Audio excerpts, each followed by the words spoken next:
राम हरे राम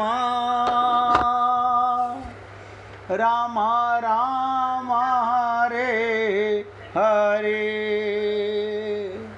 हरे कृष्ण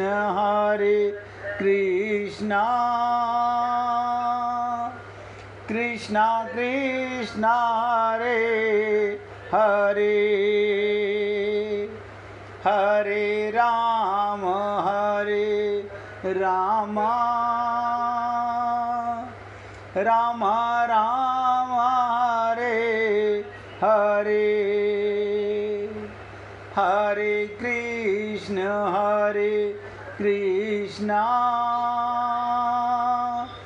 कृष्ण कृष्ण हरे हरे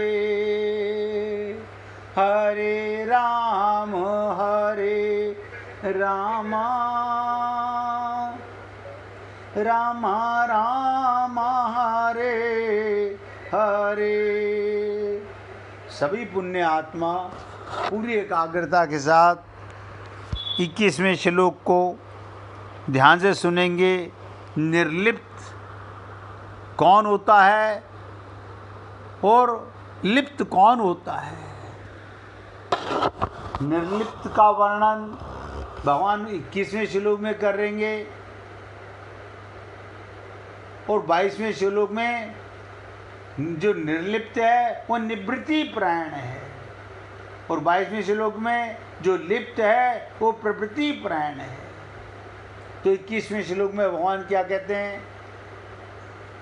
निराशी यत चित्तात्मा त्यक्त सर्व परिग्रह शारीरम केवलम कर्म कुर्वन् न आपनोमि किलम विषम।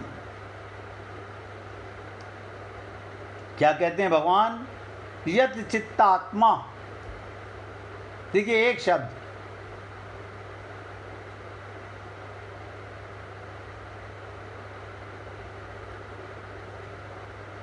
जिसका शरीर और अंतःकरण अच्छी तरह से बस में किया हुआ है, जिसकी इंद्रियां बस में हैं, जो मन का गुलाम नहीं है, इंद्रियों का गुलाम नहीं है,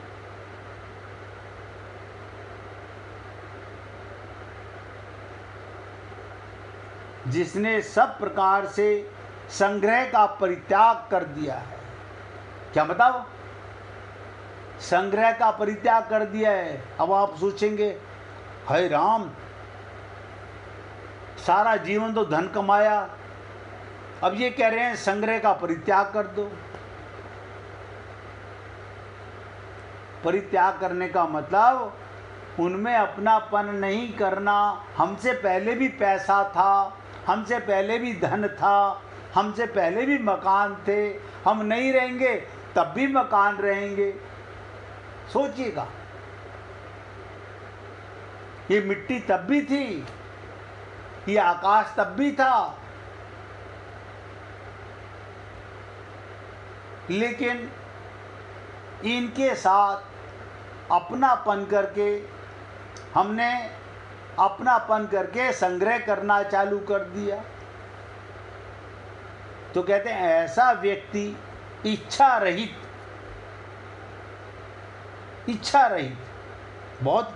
बहुत कठिन शब्द है, इच्छा रहित कर्म योगी केवल शरीर संबंधी कर्म करता हुआ भी पाप को प्राप्त नहीं होता। अब कसाई है, वो काट रहा है, जमादार नालियां साफ कर रहा है, चमार जूतियां गांठ रहा है, शमशान में वो मुर्दे जला रहा है,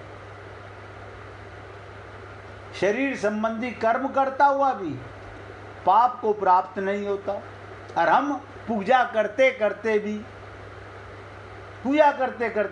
पाप कर रहे हैं, हमें पता नहीं चलता हम पाप कर रहे हैं। इसका कारण क्या है? हमने शरीर में अपनापन किया हुआ है। सबसे बड़ा असली रोग जो है वो इसमें है। मेरा मन, मेरी बुद्धि, मेरा शरीर, मेरा परिवार। इसके बाद तो बाबा एक अज्ञान से पूरा संसार अपना होता चला गया।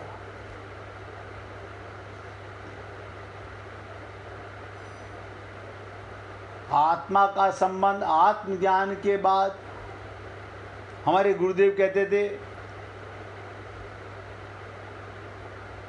मेरा संबंध हरि और गुरु से है। बस, क्योंकि गुरु ने मुझे आत्मज्ञान कराया और भगवान से संबंध कराया। बाकी सब तो ये मिटने वाला है, और गुरु कभी मिटता नहीं है। जो गुरु, जिसे आप और हम लोग कहते हैं हमारे गुरुजी मर गए, इसका मतलब हमारी खोपड़ी में गुरु का अर्थ ही नहीं पता क्या होता है। गुरु अज्ञान को मिटाता है, अंधकार को मिटाता है। रू माने प्रकाश, आत्म प्रकाश, उससे परिचय कराता है। लेकिन हम गुरु तो मानते हैं, लेकिन गुरु की नहीं मानते। अब गुरु क्या करेगा इसमें? हम मानते किसकी हैं? अपने पापी मन की बात को मानते हैं। मेरा मन तो ये कर रहा है। हाँ, तो कोई बात नहीं, आपका जो मन कर रहा है वही करो। हम मन के गुलाम हैं। और सबसे बड़ी चीज, आपको इस बात का कभी एहसास नहीं, हमारी बुद्धि सही डिसीजन कभी ले ही नहीं पाती। जो व्यक्ति अपने को शरीर मानेगा, उसका मन बिगड़ा हुआ, इंद्रियां बिगड़ी, बुद्धि बिगड़ी हुई। भगवत गीता में ध्यान से सुनिएगा, अभी श्लोक की चर्चा करूंगा, थोड़ा सुन लीजिए। भगवत गीता में भगवान श्री कृष्ण ने 4 प्रकार के भक्तों का वर्णन किया है। गीता में 4 प्रकार के भक्तों का वर्णन। आर्त, जिज्ञासु, अर्थार्थी और ज्ञानी। आर्त, जिज्ञासु, अर्थार्थी और ज्ञानी।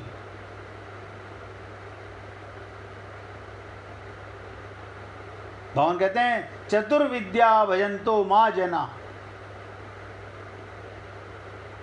अर्जुन से कहते हैं, अर्जुन, आर्त, जिज्ञासु, अर्थार्थी और ज्ञानी, ये 4 प्रकार के भक्त मेरा भजन किया करते हैं। भजन का मतलब मेरे से संबंध रखते हैं। ध्यान दो, मेरे से अपना संबंध मानते हैं। और इनमें से सबसे निम्न श्रेणी का भक्त अर्थार्थी, अर्थ चाहता है, फल चाहता है। उससे ऊपर आर्त, आर्त से ऊपर जिज्ञासु, और जिज्ञासु से ऊपर ज्ञानी। यानी भगवान कह रहे हैं ज्ञानी सबसे ऊपर है।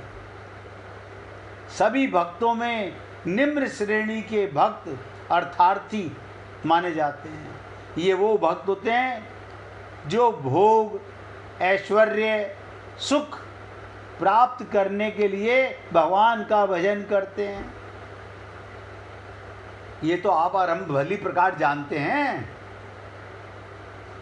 अभी भी वही छल कपट छिद्र करते रहते हैं। नहीं नहीं, आप ठीक कह रहे हो, लेकिन हमारा आदत है, हमारे को, हम तो अभी मेरे पास में आधा घंटा पहले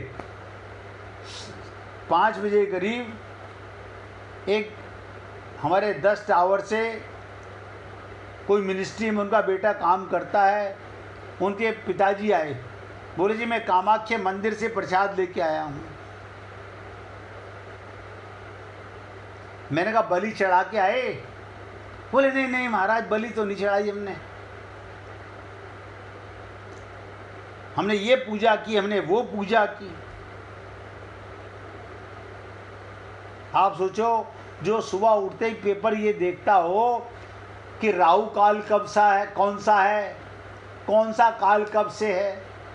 मैंने कहा किस दिन आपको ये मालूम पड़ा इस समय बहुत बढ़िया काल है, तो इसमें तुम्हें आत्मज्ञान हो गया हो।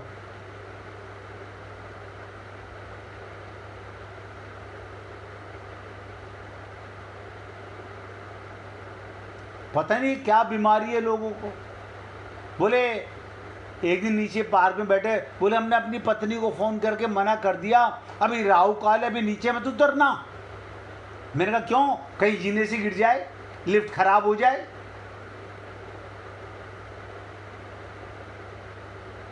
अब आप बताइए, जिस व्यक्ति की खोपड़ी में ये अज्ञान भरा हुआ होगा, उसका कभी कल्याण हो सकता है?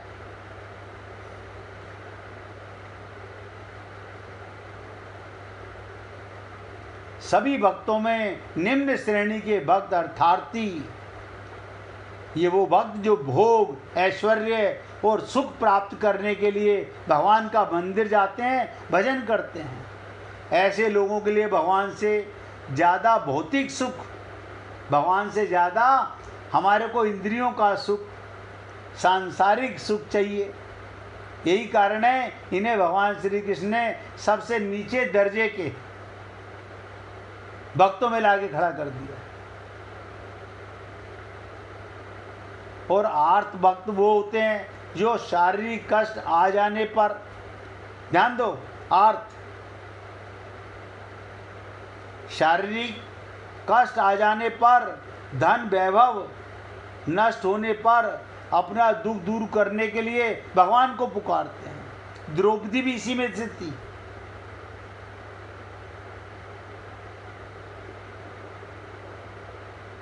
वो भक्त केवल मुश्किल समय में ही भगवान को याद करते हैं।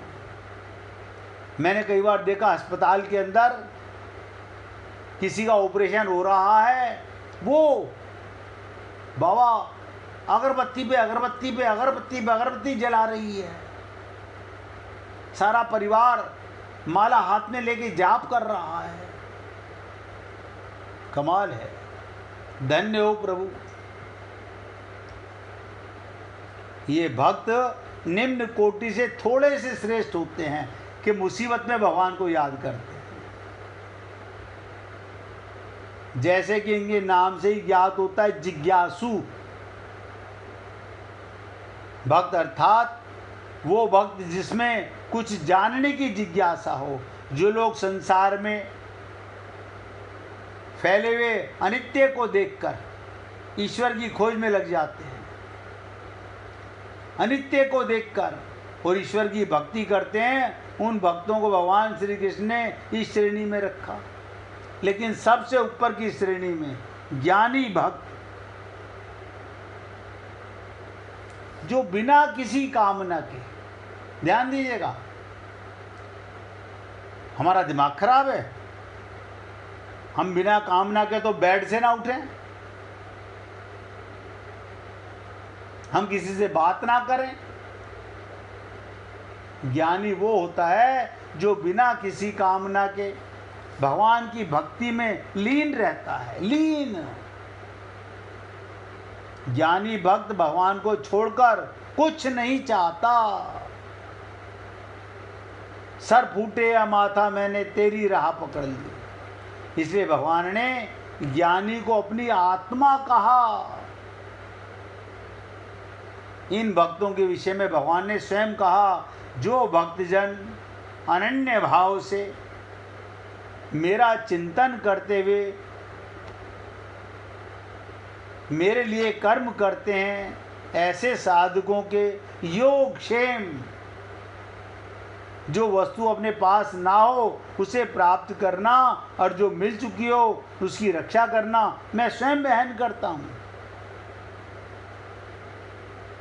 जिस व्यक्ति के मन में हर समय केवल परमात्मा ही बसे हों, जो आत्मज्ञानी हो गया और जिसके हृदय में परमात्मा बसे हों, उनसे बढ़कर दुनिया में उनके लिए अन्य कोई ना हो, वही भक्त है। इसलिए ज्ञानी भक्त को भगवान श्री कृष्ण ने सबसे ऊंचे दर्जे का भक्त कहा। आप और हम लोग किस श्रेणी में आते हैं,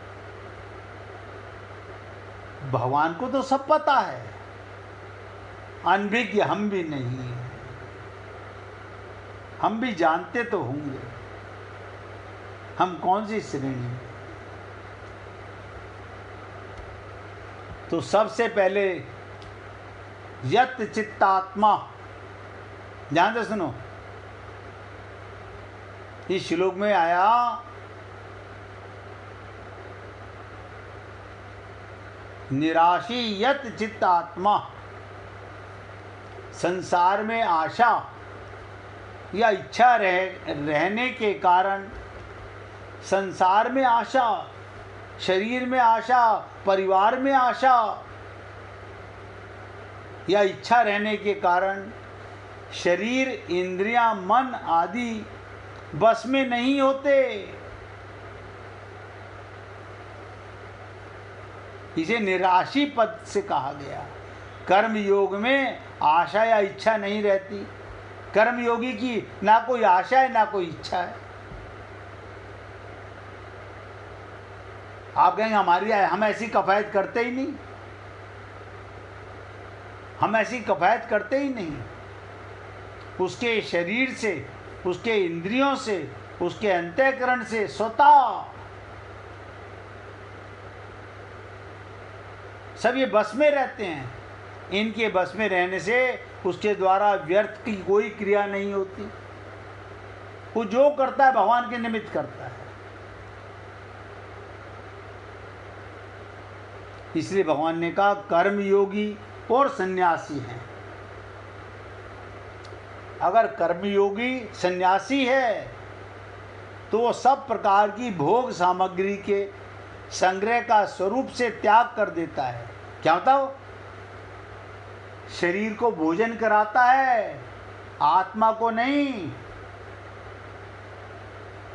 मैंने क्या कहा? अपने स्वरूप से त्याग कर देता है। जैसे गोपियां, ध्यान दीजिएगा, बहुत इंपॉर्टेंट बात है। गोपियां पति के साथ सोती हैं, संभोग रत रहती हैं, उनके बच्चे करती हैं, पालती हैं और स्वरूप से अपने को शरीर नहीं मानती, शरीर में लिप्त नहीं होती, क्योंकि उन्हें आत्मज्ञान हो गया।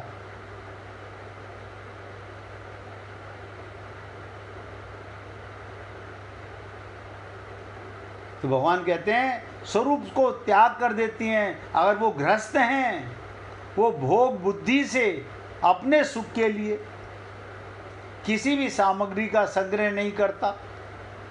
भोग बुद्धि से वो सेवा के लिए संग्रह करता है, अपने लिए नहीं करता।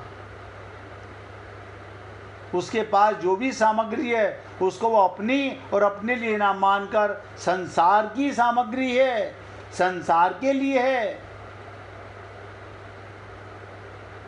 उसके बाद जो भी सामग्री है उसको वो अपनी और अपने लिए ना मानकर संसार की और संसार के लिए मानता है। संसार के सुख में ही उस सामग्री को लगाता है।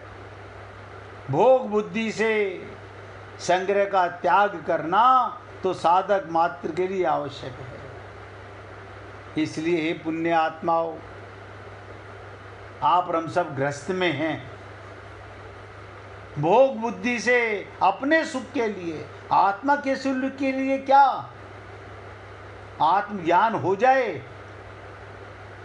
तो ऐसी मस्ती वो शरीर के सुख में नहीं लिप्त होगा, भोग के सुख में जमा करने के भोग सामग्री के उसमें लिप्त नहीं होगा। इसलिए भोग बुद्धि से संग्रह का त्याग करना साधक मात्र के लिए सबसे ज़्यादा आवश्यक है। अपने लिए नहीं, सेवा के लिए। सेवा परमो धर्म, कर्म का मतलब ही सेवा होता है। आप और हम लोग भी कर्म करते हैं, लेकिन ये कौन सा कर्म करते हैं हम? अपने परिवार के अंदर आई हुई आत्माओं को भगवान का अंश मान के उनकी सेवा करते हैं, या उनके साथ शरीर का संबंध मान के मोह ममता आसक्ति में सेवा करते हैं, आप भली प्रकार जानते हैं हम क्या कर रहे हैं। सेवा पाप नहीं है, सेवा पाप नहीं है, पाप है शरीर के साथ संबंध मान के सेवा करना। परमात्मा का अंश मान के सेवा कीजिए।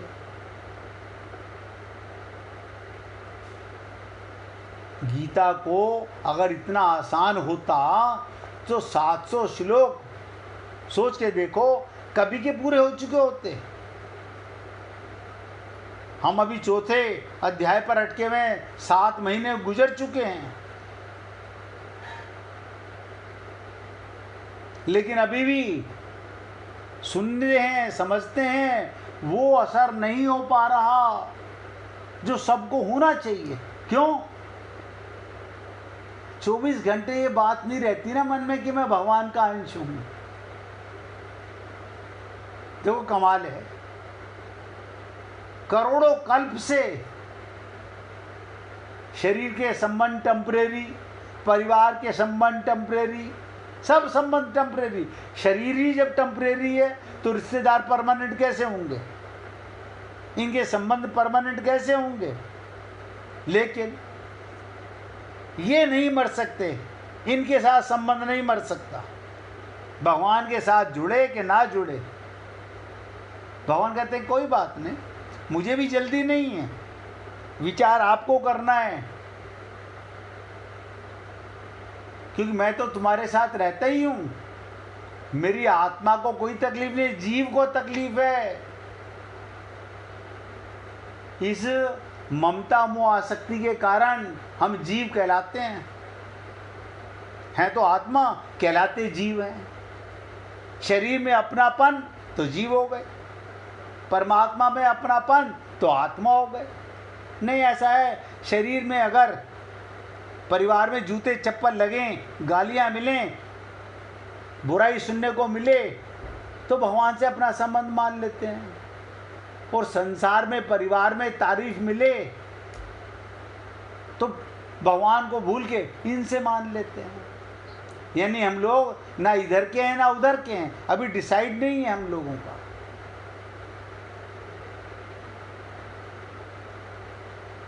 फिर 1 मिनट कीर्तन कीजिए, फिर आगे चर्चा करेंगे।